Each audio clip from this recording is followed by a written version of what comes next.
It never shows up when you're calm. It finds you when your chest feels tight, when your mind keeps circling the same question. Why isn't it happening yet?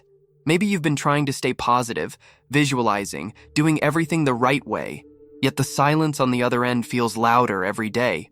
The message that never came, the result that didn't shift, the timing that makes no sense.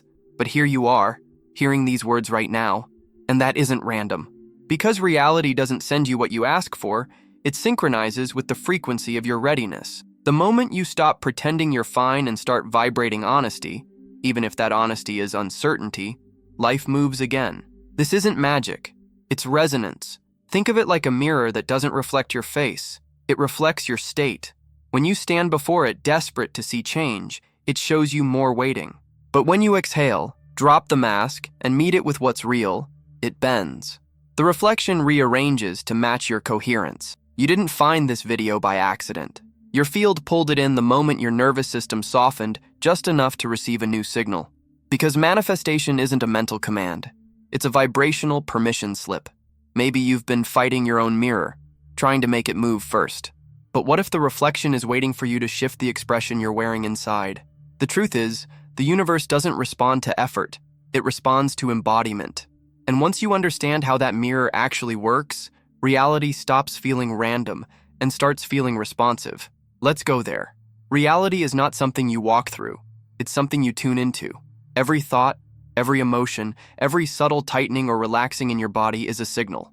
Together, they form the frequency signature of your current identity, and the mirror of life simply reflects that signal back to you as circumstance. Most people try to change their reflection by staring harder at it, by repeating affirmations, forcing optimism, pretending to believe. But the mirror doesn't speak words. It speaks vibration. When your body says tension, it can't hear your mantra. When your gut says unsafe, it can't deliver what your mind requests. Imagine standing before a mirror holding a flashlight. The beam represents your focus. Wherever you aim it, the reflection responds instantly. But if your hand trembles, the light flickers, and so does the image. Your focus may be on abundance, but if your nervous system is quivering in fear, the mirror receives a mixed command: come closer, stay away. The field around you obeys both, resulting in the delays, false starts, and uncanny near misses that make manifestation feel cruelly inconsistent. That's why the observer effect in quantum physics isn't about thinking harder. It's about stabilizing coherence. When an observer measures a particle, the wave collapses into form. But in human terms, measurement means embodied attention, awareness rooted in the body, not floating in thought. Your emotional baseline is the observer that chooses the version of reality you meet next. And this is where embodiment enters as the secret switch. When you feel a new state in your body, not imagine it but become it, the mirror no longer needs convincing. It reflects instantly. Your field updates. Reality organizes. So here's the mechanism. Your subconscious patterns generate emotional frequencies. Those frequencies communicate safety or threat to your nervous system. Your nervous system's tone determines what realities you can perceive and sustain, and your perception, stabilized through feeling, collapses one of infinite possibilities into the version you call now. It's not philosophy. It's physics wearing a heartbeat. You didn't stumble on this video because you were scrolling aimlessly. You found it because your mirror sensed a readiness, a slight opening in your signal that said, I'm done fighting reflection. I'm ready to understand it. But there's a myth that keeps almost everyone stuck at this stage. A single misunderstanding that makes people chase the reflection instead of shifting the source. And once you see it, everything starts to click. Here's the myth that traps almost everyone. That manifestation happens when you get your mind right. You've heard it. Think positive. Visualize harder. Change your thoughts. Change your life. But here's the quiet truth almost no one says out loud. Your thoughts don't create your reality. Your state does. Thoughts are surface waves on a much deeper ocean.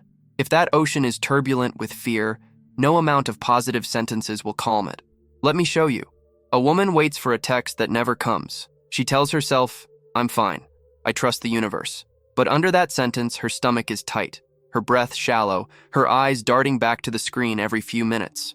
The words I trust are coded in panic. The mirror, which doesn't hear English, only energy, reflects that panic perfectly. It gives her more waiting, more silence. Not as punishment, but as feedback. You're asking me to show you what waiting feels like. This is the invisible loop so many of us live in, trying to think ourselves into a new timeline while our body still hums with the old one. We call it self-sabotage, but it's actually coherence in action. The mirror is loyal. It always shows what's being broadcast most consistently, and the body's frequency always wins. That's why people can recite affirmations for months and feel nothing shift. They're adjusting surface light while ignoring the trembling hand that holds the flashlight. The universe isn't ignoring you. It's matching you precisely. The real shift begins not when you force new thoughts, but when you feel safe enough to believe them. Safety changes the frequency. Coherence stabilizes the field. And when that happens, thought finally becomes a creative instrument instead of a desperate defense. So the next time you catch yourself trying to manifest with tension in your chest, pause. Feel that contraction. Don't fix it, just witness it. Because the moment you become aware of the signal, it starts to reorganize. Observation itself is the beginning of transmutation. You can't trick the mirror, but you can relax into a version of yourself that doesn't need to. And when that happens, the reflection moves on its own. Still, there's something deeper underneath this, something that governs why your body can't hold certain frequencies for long, even when you glimpse them. It's the gatekeeper of every timeline you could ever enter. It's called your nervous system. Every manifestation story begins and ends in the same place, the body. Your nervous system is the translator between vibration and experience. It's the invisible switchboard deciding which frequencies your reality can sustain. If that system is in survival mode, no signal of abundance, love, or clarity can stabilize, not because you're blocked, but because your biology doesn't feel safe enough to hold it. When your body senses threat, your energy collapses into defense. The field tightens. You stop perceiving options that would match your desire because your entire focus moves to protection. The mirror of life simply echoes that contraction. More urgency, more scarcity, more waiting for the all clear. But coherence, that smooth, synchronized rhythm between your heart, brain, and breath, opens the gate. When you regulate your nervous system, you don't just calm your mind.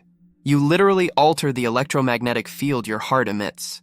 Studies from the HeartMath Institute show that a coherent heart rhythm signals safety to the brain, which then allows higher-order functions, intuition, creativity, possibility, to come online. So manifestation doesn't start with thinking, it starts with tuning. Let's try it, right now.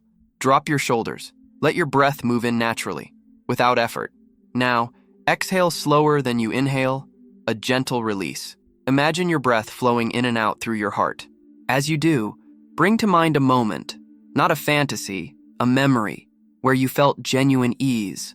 It could be sunlight on your skin, laughter that came out before you could stop it, a single quiet morning where you felt like yourself. Hold that feeling, not the image, the texture of that safety.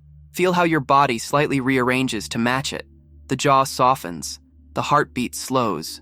That's coherence beginning. In this state, your electromagnetic field expands. The mirror brightens. Now, if you bring your desire to mind from here, the frequency it carries is entirely different. The request no longer comes from lack, it comes from presence, and presence has magnetic gravity. You see, your body is not blocking you. It's protecting you until you can handle more light. The key isn't to override it, but to invite it. Safety is not a side practice. It is the manifestation practice. Because when your body finally believes what your mind has been saying, reality catches up instantly. Still, coherence can open a door, but identity decides which room you walk into next. You can stabilize coherence for a few minutes, maybe even hours, but have you noticed how easily it slips away? One message, one bill, one unexpected silence, and suddenly your chest tightens again. The mirror fogs. The frequency wobbles. You start wondering if it ever really changed at all. That's because coherence held as a state is fragile, but coherence lived as an identity is magnetic. Most people try to manifest from a temporary state. They breathe, regulate, visualize, feel good for a moment, then return to the old emotional home they've lived in for years.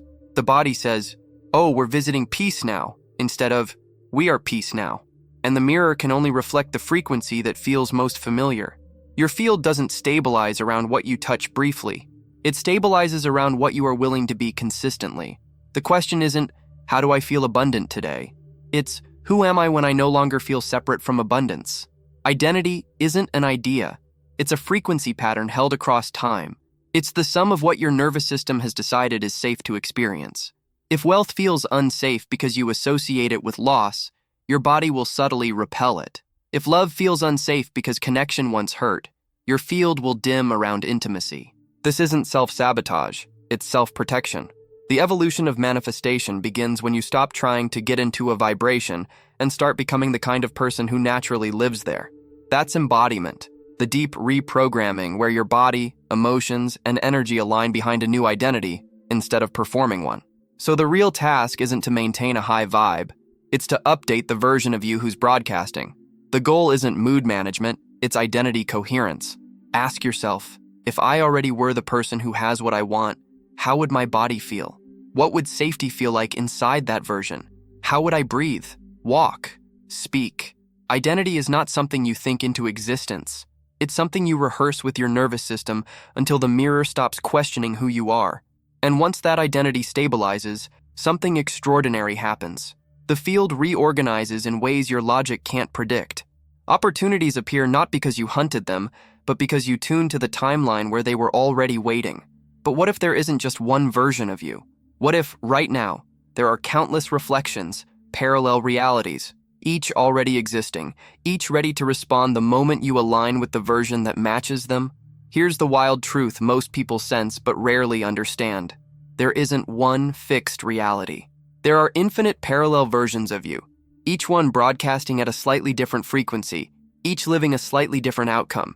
An identity is the dial that tunes which version you meet. Every time you shift your emotional baseline, you shift timelines. Subtly, quietly, but absolutely. You don't travel through space. Reality reorganizes around your broadcast. It's not metaphorical. It's the same principle that governs the observer effect. Observation stabilizes potential. The version of you that observes through fear collapses into timelines that confirm it. The version that observes through coherence anchors timelines that expand it. You've felt it before. Those rare days when everything seems to flow. You think of someone and they call. A door that felt sealed suddenly opens. The mirror brightens, not because of luck, but because you slipped into a new station of yourself. Let me give you a story. A young man has been struggling with money. Every month he repeats affirmations.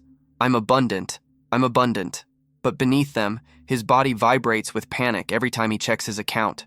One morning, something shifts. He stops the mental noise, sits still, and breathes into the fear instead of running from it. He whispers, I'm willing to feel what I've been avoiding. In that moment, he stops broadcasting lack and starts broadcasting capacity. 2 days later, he gets a call about a freelance project he'd forgotten he even applied for, one that perfectly matches his skills. The logic mind calls it coincidence. But energetically, he simply tuned into a version of himself who already lived that stability. Each identity is a timeline with its own gravitational pull. The more often you visit a frequency, the stronger its orbit becomes, until one day it's no longer a state you enter. It's your new home base. The real work, then, is not in controlling the outer picture, but in consistently rehearsing the vibration of the self who naturally belongs to the timeline you want. You don't have to chase new realities. You have to become fluent in their language. This is where embodiment meets quantum mechanics. When your energy, emotion, and thought stop arguing and start harmonizing, the mirror can finally project the version that's been waiting behind static. But how do you rehearse a new identity without falling back into the old one? How do you train your nervous system to hold that new frequency until it becomes effortless? There's a toolkit for that. One you can use every day to anchor the new signal into your body. The body learns through repetition, not reasoning. If identity is the station you're tuned to, then rehearsal is how you strengthen the signal until it stops flickering. Every practice that follows isn't about forcing belief. It's about teaching safety to the version of you who already has what you want. Let's start with bridge statements. Most people try to jump from I'm anxious and broke straight to I'm wealthy and calm. The nervous system rejects it. It's too far a leap. Bridge statements create emotional coherence between where you are and where you're going. Instead of saying, I'm abundant, try, I'm open to feeling safer around money, or part of me is learning that stability can exist even now. You're not faking confidence. You're building a bridge your body can actually cross. Next, somatic anchors. Choose one physical cue, maybe pressing your hand over your heart, exhaling slowly, or straightening your spine, and pair it with a specific frequency you want to embody. Peace, worthiness, trust. Every time you repeat the gesture while in that state, you teach your body to associate that motion with that vibration. Eventually, a single breath or touch becomes a doorway back into coherence. Then, micro-embodiment drills. Don't wait for meditation time. Practice being your new self in ordinary moments, walking to the kitchen, brushing your teeth, opening a message.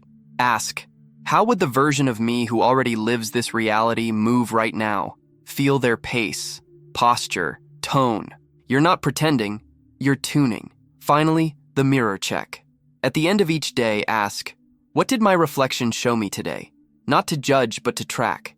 Did your interactions mirror safety or scarcity? Did time expand or constrict? The mirror never lies. It just teaches through feedback. When you observe it without defense, you're already editing the frequency.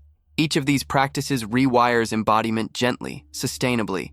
Over time, the version you're rehearsing stops feeling like a performance and starts feeling like home. The field begins to stabilize around it, not with force, with frequency. And here's something I'd love to hear from you. Have you noticed the moment you stopped gripping, what you wanted finally showed up? Tell me your story in the comments. It might unlock someone else's leap. Because the next challenge isn't learning new tools. It's facing the traps that pull you back into the old signal. The subtle ways urgency, control, and mixed emotions scramble your coherence before you even notice. Even after you understand the mirror, after you breathe, regulate, and rehearse the new signal, the old patterns still test you. Not because you failed, but because your nervous system is checking. Can we really live here now? 3 traps tend to appear right at the threshold of change, each one disguised as doing it right, but actually pulling you back into resistance. The first is urgency. That subtle panic that whispers, I have to make it happen now. It's adrenaline pretending to be alignment. Urgency contracts your field. It tells your mirror you're not in the timeline yet. The reflection obeys by showing more waiting, more chasing, more almosts. The antidote isn't apathy. It's rhythmic trust. When you feel the impulse to rush, slow your breath until the pace of your body says, I have time. Because timelines open at the speed of safety, not the speed of pressure. The second trap is split signals. You ask for one thing but vibrate another.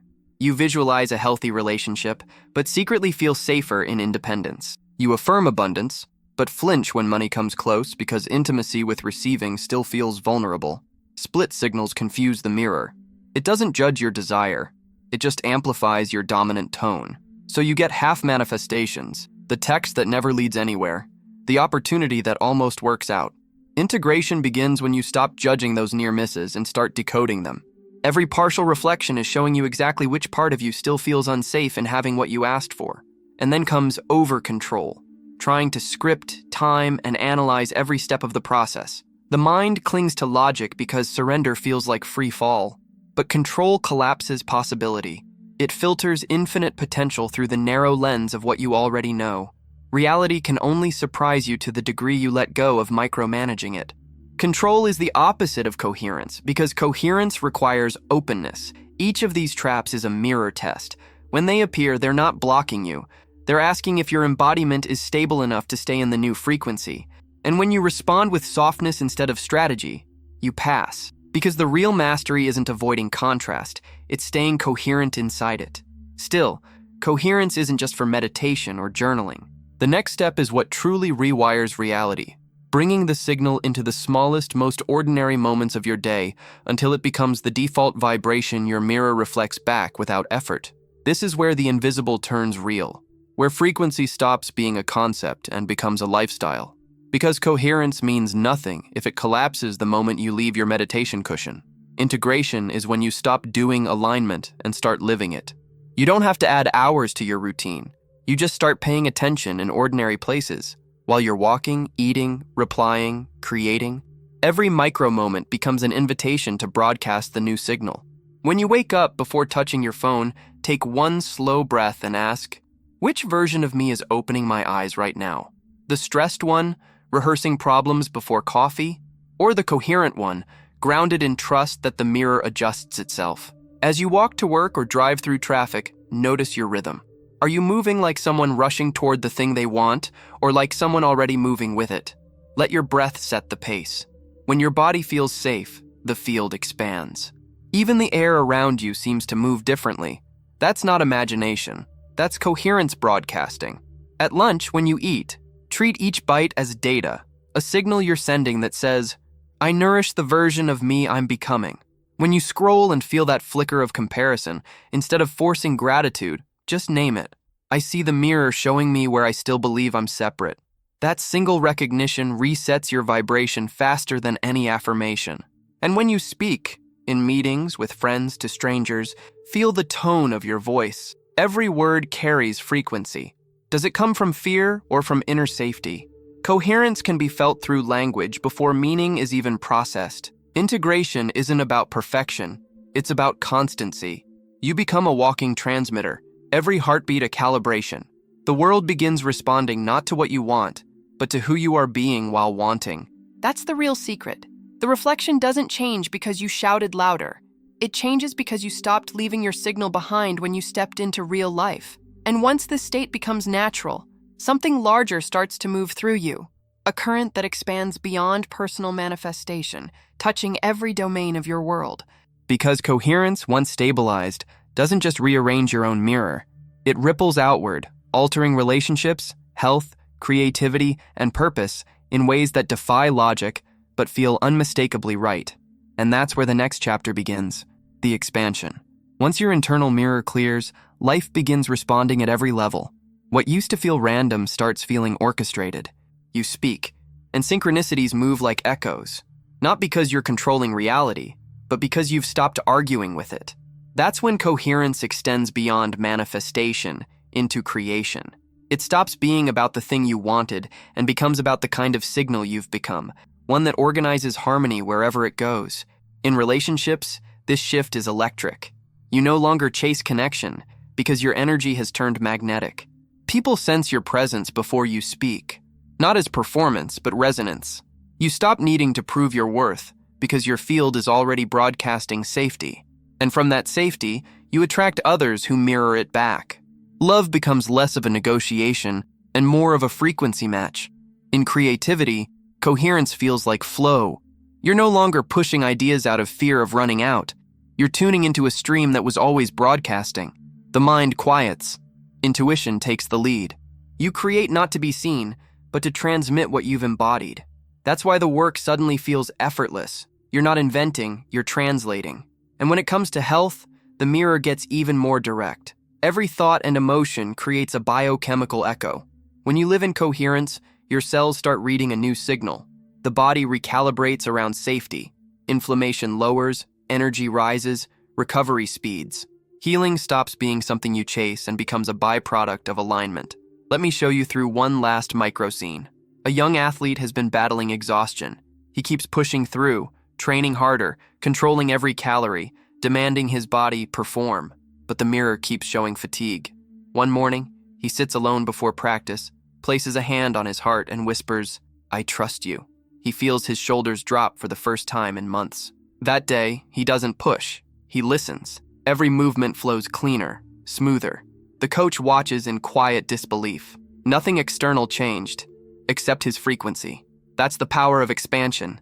The outer world rearranges to meet your coherence. When you live from this space, the universe doesn't just respond, it collaborates. You start noticing that even challenges arrive with timing, as if they're refining your signal instead of punishing you. And beyond this expansion lies the most subtle layer of all, the spiritual dimension, where manifestation stops being about getting and starts being about remembering who's really doing the creating. At some point, you realize manifestation isn't about mastering reality. It's about remembering you are reality observing itself. The mirror was never separate. Every reflection you've ever chased was just consciousness learning to see itself more clearly. When you finally stop forcing, a strange peace arrives. The goals don't vanish. They just lose their urgency. You understand they were never destinations, only instruments tuning you toward a deeper coherence with the intelligence that animates everything. This is where science meets soul. Quantum theory calls it the observer effect. Spirituality calls it creation. Both describe the same mystery. Reality rearranges according to the quality of attention that observes it. The universe isn't a machine responding to commands. It's a living field responding to coherence. When your nervous system is settled, your mind quiets enough for that field to speak back. You start noticing how perfectly timed every delay was, how every detour carried information your old self couldn't have handled. You see that life wasn't withholding what you wanted, it was protecting the integrity of your signal until you could hold it without breaking. Surrender stops being passive. It becomes the most courageous form of participation, releasing control not because you've given up, but because you finally trust the intelligence that breathes you. It's not resignation, it's alignment. And in that alignment, paradox reigns. The less you grasp, the more you receive. The less you strategize, the more precise the orchestration becomes. The mirror stops being a test and becomes a partner. You begin to sense that there's something larger, a consciousness that's been weaving through every encounter, every delay, every spark of inspiration. Some call it source, others call it the field, or God, or simply love in motion. Whatever name you give it, the feeling is unmistakable, a current that moves through you, not separate from you. That current doesn't demand perfection. It asks only for coherence, for your inner world to stop contradicting the outer one. When you live like that, life itself starts to feel like a conversation between your breath and infinity. And when you realize that every reflection is just the universe showing you your own expansion, fear loses its grip. You stop trying to manipulate the mirror and instead allow yourself to dance with it. But how do you close the loop?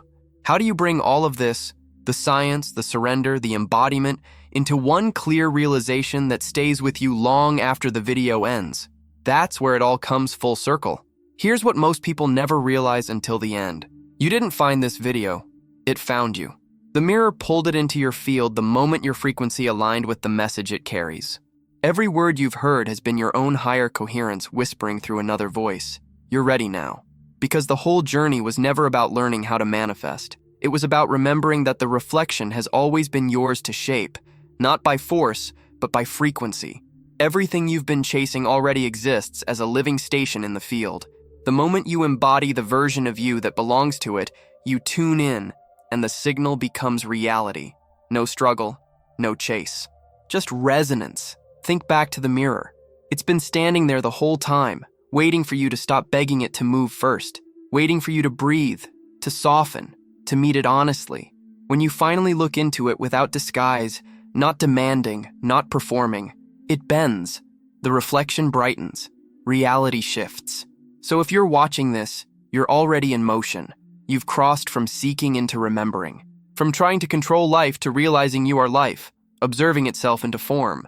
Maybe right now, something inside you feels lighter, like an inner exhale you didn't know you were holding. That's coherence starting to stabilize. Let it. You don't need to rush. The mirror moves with you. And maybe, just maybe, this moment, you, listening, breathing, feeling something click, is the exact moment your next timeline locks in, because you were never meant to chase what's yours. You were meant to remember the signal that's been calling you home all along. If this message found you at the perfect time, it's because it always does.